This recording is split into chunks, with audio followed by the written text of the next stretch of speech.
अस्सलामुअलैकुम व्यूअर्स, मैं हूँ आपका हर्बलिस्ट मोहम्मद फयाज।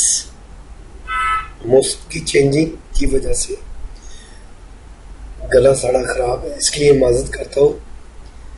पेशाब के साथ जिन अज़ा को कतरे आते हैं उनके हवाले से बेहतरीन नुस्खा लेके आया हूँ, जो पेशाब के कतरों, जरियान, इतलाम और जल्दी फारग हो जाने का बेहतरीन इलाज है।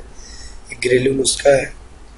नुस्खे की जानब जाने से पहले मेरी आप लोगों से पर्सनल रिक्वेस्ट है कि जिन हज़रात ने मेरा चैनल अभी तक सब्सक्राइब नहीं किया वो मेरे चैनल को ज़रूर सब्सक्राइब करें और घंटी के निशान को लाजमी प्रेस करें ताकि मेरी हर आने वाली वीडियो आप तक पहुँचती रहे।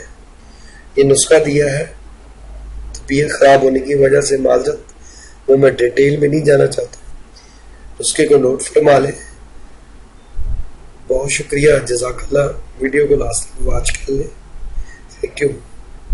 इंशाल्लाह तबीयत बेहतर होती है तो एक नई वीडियो के साथ हाजिर होंगे। अल्लाह हाफिज़।